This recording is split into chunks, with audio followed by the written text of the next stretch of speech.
సిద్ధపాటు అనే కార్యక్రమమునకు మీ అందరికీ మన ప్రభువును రక్షకుడునైన యేసుక్రీస్తు వారి పేరిట నా హృదయపూర్వకమైన స్వాగతమును తెలియజేస్తున్నాను.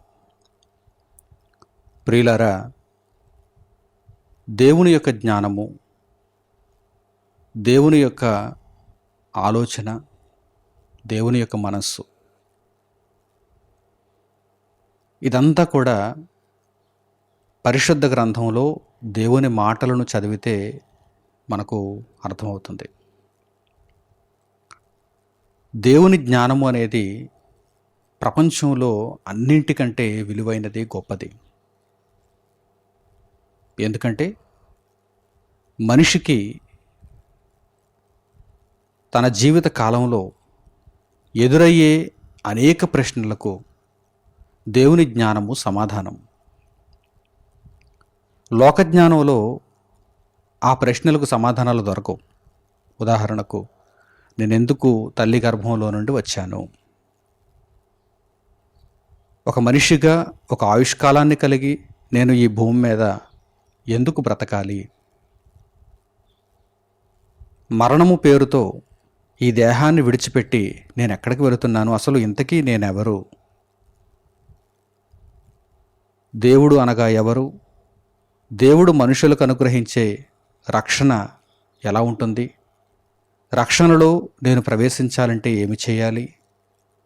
నిత్యత్వం అంటే ఏమిటి? నిత్య నరకం అంటే ఏమిటి?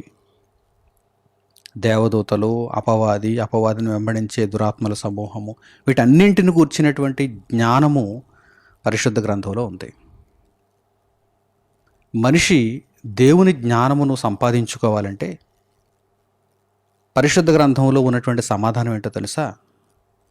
దేవుని పట్ల భయభక్తులను కలిగి ఉండాలి. చాలామంది నేను జ్ఞానిని కదా అనుకుంటారు. నేను పుట్టుకతోనే జ్ఞానిని అని కొందరు అనుకుంటారు. నేను నా శక్తి సామర్థ్యాల వలన జ్ఞానమును సంపాదించుకున్నానని మరికొందరు అనుకుంటారు.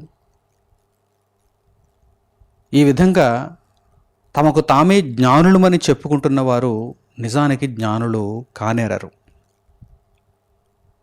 తమకు తామే జ్ఞానులం అని చెప్పుకుంటున్న వారు జ్ఞానులు కానేరరు.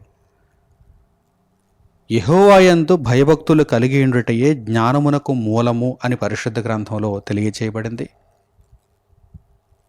దేవుడు సెలవిచ్చుచున్నటువంటి మాటలు ఏమిటంటే, మీరేదైనా ఒక విషయాన్ని తెలుసుకోవాలి అని అనుకుంటే, నేను ఇప్పటి వరకు ఆ విషయాన్ని తెలుసుకోలేకపోయాను, తెలుసుకోవాలి అనేటువంటి జిజ్ఞాసతో మీరు పరిశోధన చేయగలిగితే విషయాలను తెలుసుకుంటారు.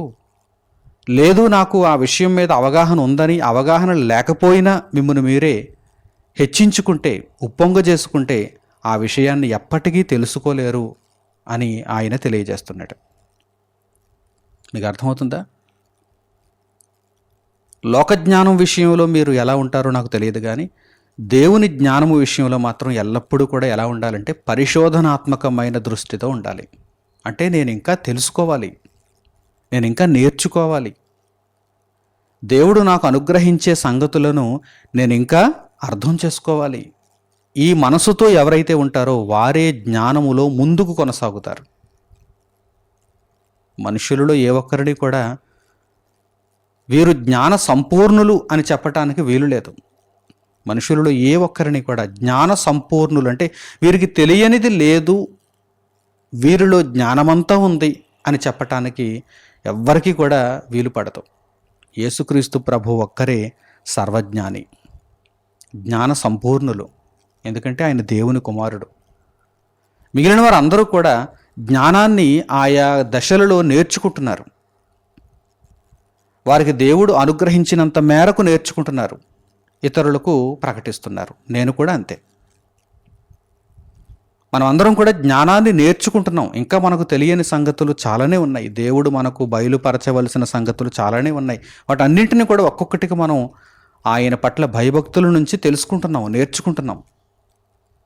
ఎప్పుడూ కూడా జ్ఞానము దగ్గర ఉన్నటువంటి ఒక ముఖ్యమైన సూత్రం ఏంటంటే దేవుని పట్ల భయభక్తులను కలిగి ఉండాలి. భయభక్తులు కలిగి ఉండడం అంటే అందులోనే ఉంది, ఒక అంతరార్థం అందులోనే ఉంది. అదేమిటంటే మనము వినయముతో విధేయతతో, తండ్రి నాకు ఇంకా ఫలానా సంగతి తెలియదు, నాకు ఇంకా జ్ఞానములో చాలా సంగతులు అర్థం కాలేదు, నీవు నాకు నేర్పించు, నీ దగ్గర నేను నేర్చుకుంటాను అని మనము ఒదిగి ఉండడం అంతే తప్ప దేవుని దగ్గర ఉప్పొంగే మనసుతో భయభక్తులను ఎలా చూపించగలం? నాకంతా తెలుసు తండ్రి, నీవేం చెప్పక్కర్లేదు, నాకంతా తెలిసిపోయింది, నీ యొక్క రహస్యాలని నాకు తెలిసిపోయాయి అని దేవుని దగ్గర ఏ ఒక్క నరుడు కూడా చెప్పలేడు. ఒకవేళ అలా చెప్పుకున్నా అది మాటల వరకే పరిమితం తప్ప నిజం కాదు. ఈరోజు ఈ విషయమై పరిశుద్ధ గ్రంథం నుండి కొన్ని అద్భుతమైన వాక్య భాగాలను మీ ముందు ఉంచుతాను. మీరు ఆలోచించండి, ఎంతవరకు యథార్థమో మీరే తెలుసుకోండి. పరిశుద్ధ గ్రంథం నుండి మొట్టమొదట సామెతల గ్రంథము 3వ అధ్యాయము 7వ వాక్యం నుండి మనం చూద్దాం. సామెతల గ్రంథము 3వ అధ్యాయము 7వ వాక్యం నుండి, నేను జ్ఞానిని కదా అని నీవు అనుకునవద్దు, నాకు అన్నీ తెలుసు అని నీవు అనుకునవద్దు. జ్ఞాన సంపాదన చెయ్యి, జ్ఞానాన్ని నీవు పూర్తిగా అర్థం చేసుకోవటానికి ప్రయత్నం చెయ్యి, జ్ఞాన సాధన చెయ్యి. అంతే తప్ప ఏమీ తెలియని వారే ఇలా అనుకుంటారు. ఏమీ తెలియకుండా, ఇంకా దేనిని అర్థం చేసుకోకుండా అరకొర జ్ఞానంతో, మిడిమిడి జ్ఞానం అంటారు, అంటే కొద్దిగా సంగతులు తెలుసు అంతే, పరిపూర్ణంగా తెలియదు. అటువంటి జ్ఞానంతో, మిడిమిడి జ్ఞానంతో నేను జ్ఞానిని కదా అని నీవు అనుకొనవద్దు అని జ్ఞాని చేతే రాయించాడు ఈ మాటలను రాసింది ఎవరు? సొలొమోను దేవుని యొక్క జ్ఞానమును పొందినవాడు. అతనే అంటున్నాడు, ఎందుకంటే జ్ఞానము యొక్క పుట్టుపూర్వోత్తరాలు, జ్ఞానం యొక్క రహస్యాలు తెలిసినవాడు సొలొమోను. మనుషులలో యేసుక్రీస్తు ప్రభు కాలానికి ముందు ఆయన తరములో అందరికంటే విశేషమైనటువంటి జ్ఞానమును పొందినవాడు సొలొమోను.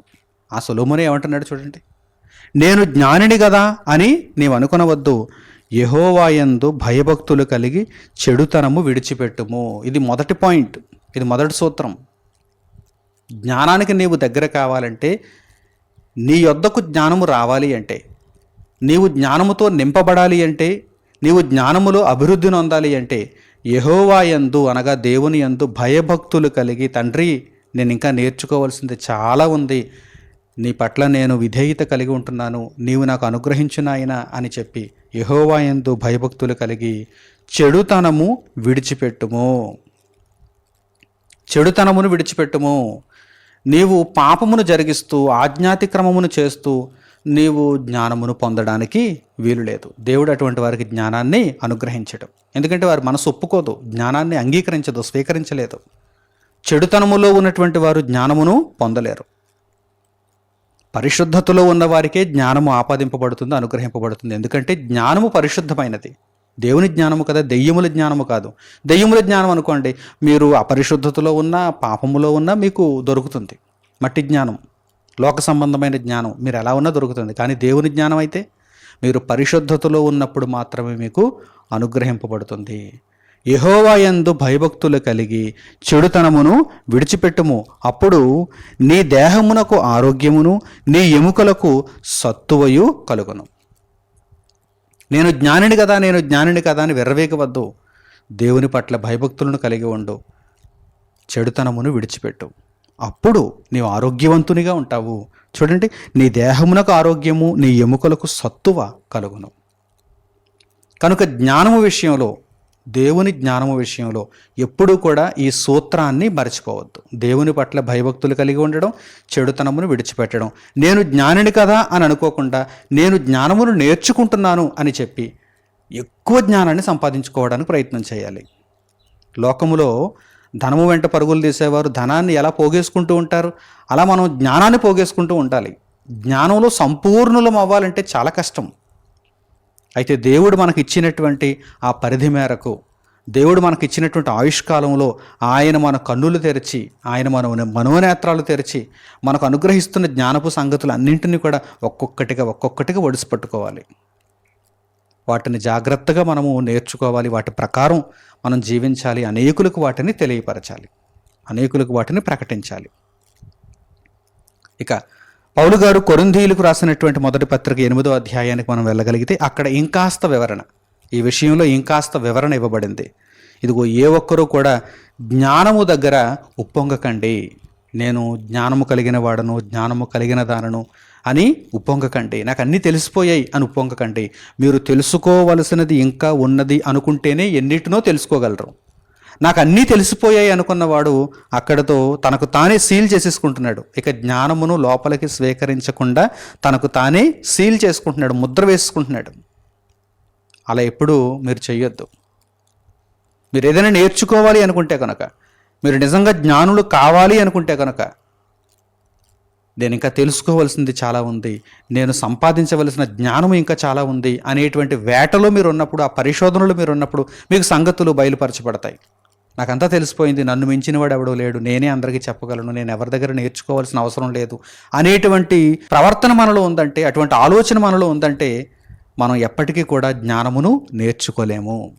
పౌలు గారు ఇక్కడ తెలియజేసినటువంటి మాటలను చూడండి. పరిశుద్ధాత్మ ప్రేరణతో పౌలు గారు మాట్లాడినటువంటి సంగతులను చూడండి. కొరింథీయులకు పౌలు గారు రాసిన మొదటి పత్రిక 8వ అధ్యాయము మొదటి వాక్యము నుండి. పౌలు గారు కొరింథీయులకు రాసిన మొదటి పత్రిక 8వ అధ్యాయము మొదటి వాక్యము నుండి. విగ్రహములకు బలిగా అర్పించిన వాటి విషయము ఒక టాపిక్ తీసుకున్నారు ఆయన. ఆ టాపిక్ ఏంటంటే విగ్రహములకు బలిగా అర్పించిన వాటి విషయము. ఈ టాపిక్ చెప్పాలంటే జ్ఞానం ఉండాలి. ఈ టాపిక్ నేర్చుకోవాలంటే జ్ఞానం ఉండాలి. ఏదో పొడి మాటలతో విగ్రహములకు బలిగా అర్పించిన వాటిని తినకూడదు అని ఒకే మాటతో చెప్పడానికి వీలు లేదు. తినవచ్చు అని చెప్పడానికి ఒకే మాటలో సమాధానాన్ని ఇవ్వడానికి కూడా వీలు లేదు. జ్ఞానము ఉండాలి, చెప్పడానికి జ్ఞానం ఉండాలి. ఈ ప్రశ్నకు చెప్పడానికి, సమాధానం చెప్పడానికి జ్ఞానం ఉండాలి. ఈ ప్రశ్నకు సమాధానాన్ని నేర్చుకోవడానికి కూడా జ్ఞానం ఉండాలి. చెప్పిన విషయాలను అంగీకరించగలిగిన మనసు కూడా ఉండాలి కదా. కనుక ఇప్పుడు జ్ఞానం అనేటువంటి టాపిక్ వచ్చింది. మరలా విగ్రహములకు బలిగా అర్పించిన వాటి విషయం అనే టాపిక్ చెప్పాలంటే ముందు జ్ఞానం అనేటువంటి టాపిక్ అందరికీ అర్థం కావాలి. ఈ ప్రశ్నకు సమాధానం చెప్పేవారికి, అలాగే ఆ సమాధానాన్ని వినేవారికి కూడా. కనుక ఇక్కడ పౌలు గారు జ్ఞానమును గురించి మళ్ళా మాట్లాడుతున్నారు. చూడండి ఏమంటున్నారు. మనం అందరము జ్ఞానము గలవారమని ఎరుగుదము. మనం అందరం కూడా క్రీస్తు యేసును ధరించుకున్నామంటే అందరికీ బేసిక్గా జ్ఞానం ఉన్నట్టే.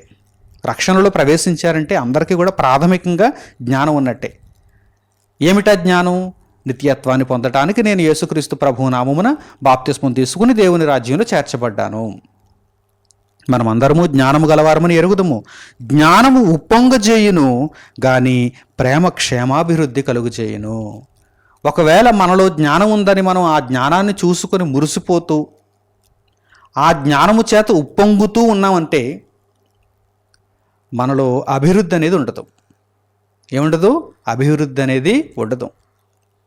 ఎందుకంటే నేను జ్ఞానిని, నేను నేర్చుకోవాల్సిన అవసరం ఏముంది అని అనుకుంటాం. అక్కడతో లాక్ చేసేసుకున్నారు. అంటే నేర్చుకునే పద్ధతిని లాక్ చేసేసారు, విషయాలను మనసులోనికి స్వీకరించే పద్ధతిని లాక్ చేసేసుకున్నారనమాట. కనుక జ్ఞానము ఉప్పొంగజేస్తూ అభివృద్ధిని నిలుపుదల చేస్తుంది, కానీ ప్రేమ క్షేమాభివృద్ధిని కలిగిస్తుంది. అందుచేతనే జ్ఞానము కలిగిన వారు ప్రేమను కూడా ధరించుకోవాలి, ప్రేమను కలిగి ఉండాలి. చాలామందిలోనండి కొద్దిగా జ్ఞానం రాగానే ప్రేమ నశిస్తుంది. అంటే ఒక రకమైనటువంటి అతిశయం, ఒక రకమైనటువంటి ఉప్పొంగే మనస్సు. నాకే అంతా తెలుసు, వీరెవ్వరికి ఏం తెలియదు, పనికిరాని వాళ్ళు, వీరందరూ కూడా నాతో పోలిస్తే పనికిరాని వాళ్ళు అనేటువంటి భావన మనసులోనికి వచ్చేస్తుంది. ఆ భావనను రానివ్వకూడదు. జ్ఞానమును నేర్చుకుంటున్నాం, వారు కూడా ఏదో ఒక దశలో నేర్చుకుంటారు, సరే. ప్రేమను కలిగి ఉండాలి. జ్ఞానమును ఇంకా నేను కూడా సంపాదించుకోవడానికి ప్రయత్నం చేస్తూ ఉండాలి. నేను అభివృద్ధి పొందుతూ ఉండాలి. అభివృద్ధి ఎవరిలో ఆగిపోతుంది? నాకు అంతా తెలుసు అనుకునే వారిలో అభివృద్ధి ఆగిపోతుంది. నేను అంతా సంపాదించేశాను అనేటువంటి వాడి దగ్గర ఇక సంపాదన ఉండదు. నేను అంతా సంపాదించేశాను కదా, ఇంకెందుకు అనుకుని అక్కడే కూర్చుంటాడు. నేను ఇంకా సంపాదించాలి అని అనుకునేవాడు ఇంకా ఎక్కువ వృద్ధి చేసుకుంటూ ఉంటాడు లోకంలో దేనినైనా. ఇప్పుడు మనం జ్ఞానం దగ్గరకు వచ్చాం, జ్ఞానము దగ్గర ఉన్నాం. జ్ఞానమును వృద్ధి చేసుకోవాలంటే, ఆత్మలో మనము క్షేమాభివృద్ధి పొందాలంటే మనం ఏం చేయాలి? ఉప్పొంగకూడదు, ప్రేమను కలిగి ఉండాలి, దేవుని పట్ల భయభక్తులను కలిగి ఉండాలి. ఇంకా నేర్చుకోవలసిన సంగతులు ఉన్నాయి అని పరిశుద్ధ గ్రంథాన్ని పరిశోధనాత్మకంగా చదువుతూ నేర్చుకోవాలి. చూడండి క్రింది మాటలు ఇప్పుడు చూడండి. ఒకడు తనకేమైనను తెలియననుకొని ఉంటే, ఒకడు తనకేమైనను తెలియననుకొని ఉంటే, నాకు ఫలానా విషయం అంతా తెలుసండి, ఫలానా విషయం అంతా తెలుసండి, ఫలానా విషయం కొట్టిన పిండండి, నాకు అందులో మీరు చెప్పాల్సినటువంటి విషయాలు ఏమీ లేవు, నాకు అంతా తెలిసిపోయింది అని అనుకుంటే, తాను తెలుసుకొనవలసినట్టు ఇంకను ఏమీ తెలుసుకొనినవాడు కాడు. అంటే లాక్ చేసేసుకున్నాడు అనమాట, ఇన్పుట్ లాక్ చేసేసాడు. ఇక అతనికి ఏ సంగతులు అర్థమవుతాయి? జ్ఞానము ఎలాగూ ఇంకా అభివృద్ధి నందుతుంది? లేదు. ఇక ఒకడు తనకు ఏమైనను తెలియను నాకంతా తెలుసు అనుకుంటే, తాను తెలుసుకొనవలసినట్టు ఇంకను ఏమీ తెలిసినవాడు కాడు. మరి ఎలా ఉండాలి మనం? నేను ఇంకా తెలుసుకోవాలి, నేను తెలుసుకున్నది కొద్దిగానే ఉంది, ఇంకా నేను నేర్చుకోవాలి, ఇంకా నేను గ్రహించవలసినటువంటి సంగతులు చాలా ఉన్నాయి అనుకున్నప్పుడు, అలా మనం ఆరాటపడుతున్నప్పుడు తప్పకుండా ఇంకా మనము తెలుసుకోవలసినటువంటి సంగతులు మనకు అనుగ్రహింపబడతాయి. ఆ తర్వాత పౌలు గారు ఏమంటున్నారు చూడండి, ఒకడు దేవుని ప్రేమించిన ఎడల అతడు దేవునికి ఎరుకైన వాడే. ప్రేమ క్షేమాభివృద్ధిని కలుగు చేయను. నీవెప్పుడైతే దేవుని ప్రేమలో ఉన్నావో, ఎప్పుడైతే దేవుని పట్ల భయభక్తులను కలిగి ఉండి చెడుతనమును విసర్జిస్తున్నావో, అప్పుడు దేవుడు నీకు జ్ఞానమును దయచేస్తాడు, నీ హృదయమును తెరుస్తాడు, నీకు జ్ఞానమును దయచేస్తాడు. నీకు ఏ ప్రశ్న ఉన్నా కానీ ఆ ప్రశ్నకు ఆయన సమాధానాన్ని ఇస్తాడు. ఎందుకంటే దేవుని జ్ఞానం అనేది ఎటువంటిది? తరములలోనూ యుగములలోనూ మరుగు చేయబడినది, అందరికీ అంగట్లో దొరికేది కాదు, ఎవరికి పడితే వారికి అర్థమయ్యేది కాదు. పోనీ ఎవరైనా నా బోటి వారు చెప్పినా అర్థం చేసుకోవడానికి కూడా జ్ఞానం ఉండాలండి. ఈరోజు చాలా సంగతులు దేవుని గూర్చినటువంటి మహోన్నతమైనటువంటి విద్య నేర్పింపబడుతోంది. ఆన్లైన్లో చాలామందికి అందుబాటులో ఉంది, పుస్తక రూపంలో చాలామందికి అందుబాటులో ఉంది, ఆడియోలు వీడియోలు చాలామందికి అందుబాటులో ఉన్నాయి. కానీ అందరికీ ఈ జ్ఞానం అర్థమవుతుందా? కొంతమంది ఇలా తెరుస్తారు, వెంటనే మూసేస్తారు, ఎందుకంటే వారికి అర్థం కాదు. పుస్తకం తెరుస్తారు, ముద్రింపబడిన పుస్తకం తెరుస్తారు, చివరి వరకు చదవగలరా? నేను వ్రాసినటువంటి పుస్తకాలు వారు పుస్తకం మొదటి పేజీ అయితే చదువుతారు, ఆ తర్వాత చివరి పేజీ వరకు రాగలరా? రావాలంటే వారిలో ఆ జ్ఞాన కుతూహలం ఉండాలి, లేదంటే మొదటి పేజీ దగ్గర మొదటి లైన్ దగ్గర ఆగిపోతారు. ఏమనుకుంటారంటే ఇదంతా నాకు తెలుసులే అనుకుంటారు, లేక దీనివలన నాకు పెద్ద ప్రయోజనం లేదులే అనుకుంటారు. పై రూపానికి విలువనిచ్చి, లేకపోతే ఒక వర్గమని, లేకపోతే ఒక పేదవాడు ధనవంతుడు అనేటువంటి తారతమ్యాలను చూచి, లేకపోతే ఈ దేశానికి సంబంధించిన వాడు ఆ ప్రాంతానికి సంబంధించిన వాడు అని చెప్పి ఈ తారతమ్యాలను చూచి, ఇలా పై రూపానికి విలువనిచ్చినటువంటి వారు దేవుని జ్ఞానమును పొందలేరు, దేవుని జ్ఞానమును పొందలేరు. ప్రేమను కలిగి ఉండాలి. ప్రేమ క్షేమాభివృద్ధిని కలుగు చేయను, జ్ఞానము ఉప్పొంగ చేయను. ఎంత పెద్ద బోధకులైనా సరే వారికి తెలియవలసిన సంగతులు ఇంకా ఉంటాయి. అందుకే అన్నాను నేను, జ్ఞాన సంపూర్ణులు ఎవ్వరూ ఉండడానికి వీలులేదు, యేసుక్రీస్తు ప్రభు తప్ప. మిగిలిన వారందరూ కూడా ఏదో ఒక సంగతిలో బలహీనమైన వారు ఇంకా నేర్చుకోవలసినటువంటి విషయాలు ఉన్నాయి. కానీ వారికి ఎందుకు అందటం లేదు? వారు ఎందుకు తెలుసుకోలేకపోతున్నారు? వారు జ్ఞానాన్ని ఎందుకు గ్రహించలేకపోతున్నారు? నాకంతా తెలుసు అనుకుంటున్నారు. నాకంతా తెలుసు అనుకోవడమే ఇక్కడ ప్రమాదం. నాకంతా తెలుసు అనుకోవడమే ఇక్కడ ప్రమాదం. పౌలు గారు అదే అంటున్నారు. ఒకడు తనకు ఏమైనను తెలుసు అనుకుంటే కనుక వాడు తెలుసుకునవలసినట్టు అతనికి ఏమీ తెలియదు, అతను ఇంకా ఏమీ తెలుసుకున్నవాడు కాడు అని పౌలు గారు అంటున్నారు. కనుక మీరు దేవుని ప్రేమలో ఉండండి. దేవుని ప్రేమలో ఉన్నప్పుడు దేవుడు మీ హృదయాన్ని తెరుస్తాడు. మీరు దేవుని జ్ఞానాన్ని నేర్చుకోవాలనేటువంటి కుతూహలం మీలో కలుగుతుంది. మీకు తప్పనిసరిగా తరములలో యుగములలో మరుగు చేయబడిన మహాజ్ఞానం అనుగ్రహింపబడుతుంది. మీరు జ్ఞానాన్ని బోధించాలన్నా, మీరు జ్ఞానాన్ని విని నేర్చుకోవాలన్నా మీలో తప్పనిసరిగా ఉండవలసినది దేవుని ఎడల భయభక్తులు, పరిశుద్ధత. ఎందుకంటే దేవుని జ్ఞానమునకు ఉండవలసిన ప్రధానమైన అర్హతలు అవే. అలాగే నాకంతా తెలుసు అనేటువంటి మనసు కాకుండా నేను ఇంకా ఎంతో తెలుసుకోవాలి, నా జీవిత కాలమంతా జ్ఞాన సముపార్జన చేయాలి, జ్ఞాన సాధనలో నేను ఉండాలి, నేను కన్ను మూసేటంత వరకు కూడా ఎన్నో సంగతులను నేను నేర్చుకోవాలి అనేటువంటి ఉద్దేశంతో ఉన్నప్పుడు తప్పనిసరిగా దేవుని జ్ఞానము ఒకనిలో ధారావాహికంగా ప్రవహిస్తూనే ఉంటుంది. అతని వలన ఎంతోమంది జ్ఞానపు వెలుగులో నడుచుకునేటువంటి అవకాశం కూడా కలుగుతుంది. అలాగే పరిశుద్ధ గ్రంథము నుండి యెషయా గ్రంథానికి ఇప్పుడు మనం వెళ్ళగలిగితే అక్కడ కూడా ఈ విషయానికి సంబంధించినటువంటి అద్భుతమైనటువంటి మాటలను దేవుడు ప్రవక్త చేత వ్రాయించాడు. చూడండి, యెషయా గ్రంథము 5వ అధ్యాయము 21వ వాక్యాన్ని మీరు చూడండి. యెషయా గ్రంథము 5వ అధ్యాయము 21వ వాక్యం. తమ దృష్టికి తాము జ్ఞానులనియు తమ ఎన్నికలో తాము బుద్ధిమంతులనియు తలంచుకొని వారికి శ్రమ అన్నాడు. ఎక్కడైనా సరే, ఏ సందర్భానికి వెళ్ళినా సరే దేవుని జ్ఞానం మారదు, దేవుని ఆలోచన మారదు, దేవుని మాట మారదు. చూడండి ఇక్కడ ఏమంటున్నాడు, చూడండి దేవుని రాయించాడు. చూడండి, తమ దృష్టికి తాము జ్ఞానులు. వారు దేవుని దృష్టికి జ్ఞానులు కారు. దేవుడు చెప్పలేదు వారు జ్ఞానులని. వారికి వారే డప్పు కొట్టుకుంటారు, వారికి వారే బిరుదులు ఇచ్చుకుంటారు, వారికి వారే పొగుడుకుంటారు, లేకపోతే వెనక నలుగురిని పెట్టి పొగిడించుకుంటారు. దేవుడు చెప్పాడా? నిన్ను గూర్చి దేవుడు చెప్పాడా? దేవుడు సాక్ష్యం ఇస్తున్నాడా? దేవుడు చెప్పేటంతగా నీ బ్రతుకుందా? అసలు దేవుడు నిన్ను జ్ఞాని అని ఒప్పుకోవాలంటే నీ బ్రతుకు ఎంత గొప్పగా ఉండాలి, నీ బ్రతుకు ఎంత గొప్పగా ఉండాలి. దేవుని దగ్గర నిన్ను నీవు తగ్గించుకొని ఆ తగ్గింపు జీవితాన్ని అనేకులకు తెలియపరచుచు నిరంతర జ్ఞాన సంపాదనలో నీవు ఉండాలి, నిరంతర జ్ఞాన సముపార్జనలో నీవు ఉండాలి. అప్పుడు నీవు జ్ఞానివి. నీవెప్పుడైతే నీకు నీవే నేనే జ్ఞానిని అని చెప్పుకున్నావో అప్పటితోనే నీలో జ్ఞానమంతా ఎందుకు పనికిరానిదని దేవుడు తీర్పు తీర్చేస్తాడు. కనుక ఎప్పుడు కూడా దేవునికి కోపాన్ని పుట్టించేటువంటి ప్రవర్తన మనలో ఉండనేయకూడదు. ఎందుకంటే ఈ ప్రవర్తన మిగిలిన వారిని కూడా చెడదీస్తుంది.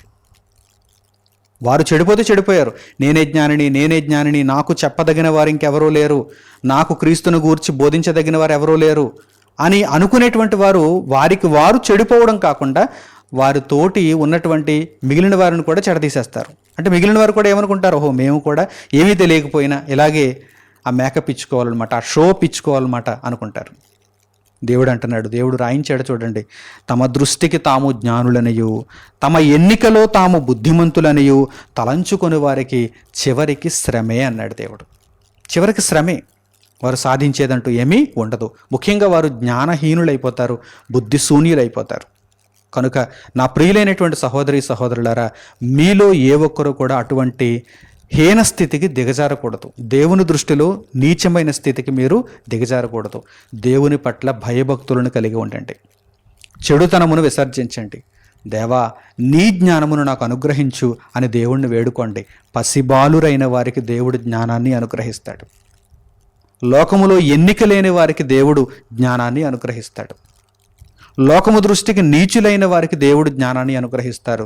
దేవుని దృష్టిలో మనము ఘనులుగా ఉండాలి, లోకము దృష్టిలో నీచులమైనా పర్వాలేదు. కానీ దేవుని దృష్టిలో నీచులమై మనకు మనమే గొప్ప చెప్పుకుంటూ లోకము దృష్టికి మనము జ్ఞానులుగా పిలిపింపబడటం ఎందుకు కూడా పనికిరాని విషయం. యేసుక్రీస్తు ప్రభువు శరీరధారిగా ఉన్నటువంటి దినములలో ప్రధాన యాజకులు, శాస్త్రులు, పరిసయ్యులు, సద్దూకాయులు వీరందరూ కూడా సమాజంలో గొప్ప స్థాయిని కలిగిన వారు. హై ర్యాంక్ ఉంది వారందరికీ. అంటే ఏ ఒక్కరూ కూడా వీరిని కించపరచడానికి కానీ వీరిని చిన్నచూపు చూడడానికి కానీ లేదు. ప్రధాన యాజకుడా అతడు చెప్పిందే వేదం అన్నట్టుగా ఉంది. శాస్త్ర అతడు మాట్లాడితే మనం అందరం కూడా వినాలి, ఇక ఎదురు ప్రశ్నించకూడదు అన్నట్టుగా ఉండేది. ఒక పరిసయ్యుడా, ఒక సద్దూకయుడా, అబ్బో వారి జ్ఞానానికి అంతే లేదు అన్నట్టుగా ఉండేది. అలాంటి వారందరినీ కూడా తలదన్ని యేసుక్రీస్తు ప్రభువారు ఆ రోజు వారందరికీ బుద్ధి చెప్పారు. ఇదిగో మీరందరూ కూడా వేషధారణతో కూడినటువంటి భక్తిని కనుపరుచుకుంటున్నారు, మీలో ఏమాత్రం దేవుని పట్ల భయభక్తులు లేవు, జ్ఞానాన్ని నేర్చుకోవాలనే ఆలోచన లేదు అని ప్రభువారు వారిని బాహాటంగా ఎండగట్టారు. అటువంటి పరిసయ్యులలో కూడా నీకోదేము అనేటువంటి వ్యక్తి ఉన్నాడు. నీకోదేము ఏం చేశాడు? నేను తెలుసుకోవాల్సింది ఇంకా చాలానే ఉందని చెప్పి రాత్రివేళ యేసుక్రీస్తు ప్రభు దగ్గరకు వచ్చాడు. నిత్య జీవానికి వారసుడనవ్వాలంటే నేను ఏం చేయాలి అన్నాడు. ప్రశ్నతో వచ్చాడా లేదా? లేక నేనే చెబుతాను కూర్చో విను యేసు ప్రభువా నీకు తెలియవలసింది చాలా ఉంది అన్నాడా? నిత్య జీవంలో ప్రవేశించాలంటే నేను ఏం చేయాలని అడగడానికి వచ్చాడు, నేర్చుకోవడానికి వచ్చాడు, నేర్చుకున్నాడు. చూసారా, ఎప్పుడైతే మనిషి తనలో ఉన్నటువంటి గర్వమును విడిచిపెట్టి ఆ ఉప్పొంగ చేసేటువంటి స్వభావాన్ని విడిచిపెట్టి నేను తెలుసుకోవాలి, నేను గ్రహించాలి అనేటువంటి ఆలోచనలోనికి వస్తాడో అప్పుడు తన మనస్సు నిజంగా దేవుని జ్ఞానాన్ని స్వీకరించడానికి సిద్ధంగా ఉన్నట్టు. అటువంటి మనస్సునకు దేవుడి జ్ఞానాన్ని అనుగ్రహిస్తాడు.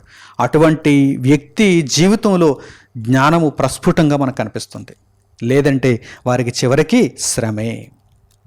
మాకు మేమే జ్ఞానులమని చెప్పుకుంటూ, మాకు మేమే బుద్ధిమంతులమని వారికి వారే ఎన్నిక చేసుకుంటూ ఉన్న వారికి తప్పకుండా చివరకు శ్రమే కలుగుతుంది అన్నాడు. అలాగే వీరు ఎవరు చెప్పినా వినరని కూడా దేవుడు గ్రంథంలో రాయించాడు. తమకు తామే జ్ఞానులమని చెప్పుకుంటున్నటువంటి వారు, తమకు తామే ఘనతను ఆపాదించుకుంటున్నటువంటి వారు ఎవరు చెప్పినా వినరండి. అంటే వారిని గుణపరచడం సాధ్యం కాదు. వారిని ఈ మాటల చేత, ఈ వాక్య భాగాలను చూపించి, ఈ వాక్య సందేశాన్ని వారికి ఇచ్చి వారిని గుణపరచడం సాధ్యం కాదు. ఎందుకంటే వారు ఒక భయంకరమైనటువంటి మత్తులోనికి వెళ్ళిపోయారు. వారు ఎప్పటికీ మాటలను అంగీకరించలేరు. ఈ విషయాన్ని కూడా దేవుడు ముందుగానే చెప్పేశాడు. చూడండి, సామెతల గ్రంథము 26వ అధ్యాయము 12వ వాక్యాన్ని మీరు చూడండి. సామెతల గ్రంథము 26వ అధ్యాయము 12వ వాక్యం. తన దృష్టికి జ్ఞానిని అనుకొను వానిని చూచితివా? ఎవరైనా అటువంటి వారు మీకు ఎదురుపడ్డారా? మీలో ఎవరైనా అటువంటి వారు ఉన్నారా? తన దృష్టికి జ్ఞానిని అనుకొను వానిని చూచితివా? వానిని గుణపరుచుట కంటే, నాకు నేనే జ్ఞానిని అని చెప్పుకునేవాణ్ణి గుణపరచుట కంటే మూర్ఖుని గుణపరచుట సులువు. అసాధ్యమని దేవుడు చెప్పడం లేదు, కానీ కష్టం, బాగా కష్టం. ఒక మూర్ఖుణ్ణి మనము గుణపరిచేయచ్చు. ఒక మూర్ఖుడికి దేవుని జ్ఞానాన్ని చెప్పి దేవుని మార్గంలోకి తీసుకుని రావచ్చు, కానీ తన దృష్టికి తానే జ్ఞానిని అని అనుకునేటువంటి వాడిని గుణపరచటం కష్టం. కష్టం, చాలా కష్టం, బహు కష్టం. కనుక అటువంటి కష్టతరమైనటువంటి విధానంలోనికి మీరు వెళ్ళొద్దు. అటువంటి కష్టతరమైన విధానంలోనికి మీరు వెళ్ళొద్దు. శరీరం ఎప్పుడూ కూడా మనలను ఉప్పొంగి ఉండమని ప్రయత్నం చేస్తూ ఉంటుంది. ఎందుకంటే జీవపు డంబము. ప్రతి విషయంలో కూడా నీకేం తక్కువ, నీవే గొప్పవాడవు, నీవే గొప్పదనవు అని మనలను మనమే ఉప్పొంగు చేయటానికి ప్రయత్నం చేస్తూ ఉంటుంది శరీరం. నిజంగా మనము దేవుని చేత ఎన్నిక చేయబడాలి. దేవుని చేత మనము గొప్పవారుగా పిలిపింపబడాలి. దేవుని దృష్టికి మనము జ్ఞానులం అవ్వాలి. అలా అవ్వాలి అంటే దేవునికి మనం లోబడాలి. మనకు మనమే పదవిని ఆపాదించుకోవటం అసలు అది సమంజసమేనా చెప్పండి? మనకు మనమే ఒక పదవిని, మనకు మనమే ఒక అధికారాన్ని, మనకు మనమే ఏదో ఒక గొప్ప హోదాను ఆపాదించుకోవడం అది సమంజసమేనా?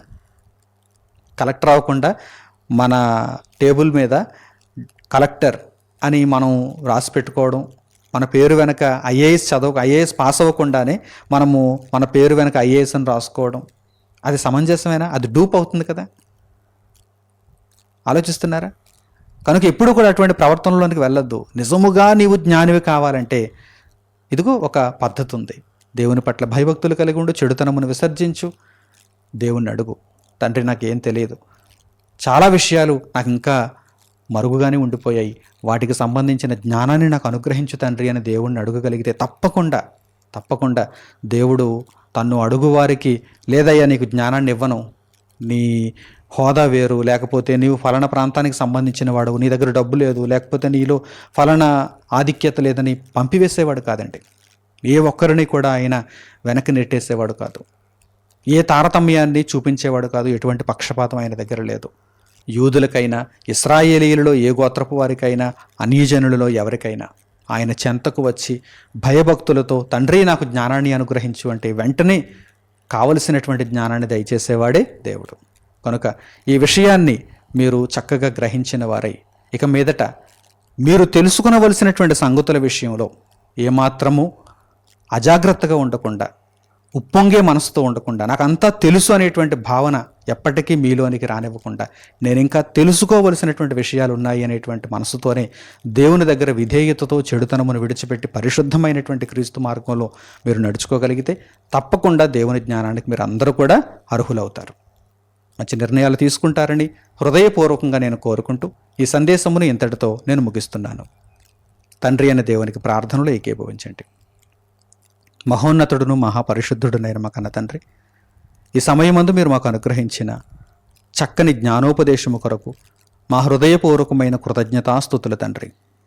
నాయన, క్రీస్తు మార్గములో ప్రవేశించుటయే మొట్టమొదటి సంగతి నాయన. ఆ విషయంలో మేమందరం కూడా తండ్రి జ్ఞానయుక్తముగా మీ కృపచేత నడుచుకున్నామని మేము అంగీకరిస్తున్నాము తండ్రి. అయినను నాయన మేము తెలుసుకోవలసినటువంటి అనేక జ్ఞానపు సంగతులు ఇంకనూ మరుగుగా ఉన్నాయి. వాటన్నింటినీ మేము మీ వలన నేర్చుకుని నిమిత్తము మీ కృపా సహాయములు మాకు తోడుగా ఉంచండి.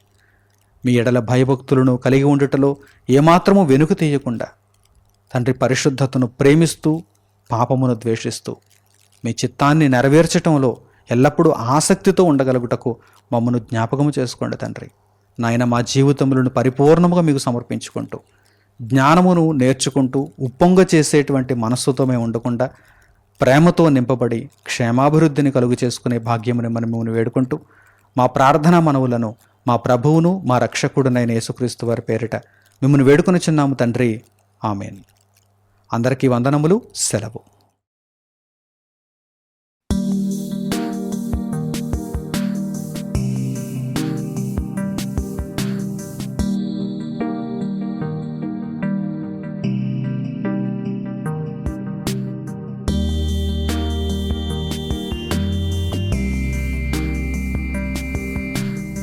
సహోదరులు మణికుమార్ గారు ప్రసంగించిన ఎన్నో ఆత్మ సంబంధమైన సంగతులను ఉచితముగా వీక్షించుటకు మా యూట్యూబ్ ఛానల్స్ ను తప్పక దర్శించండి.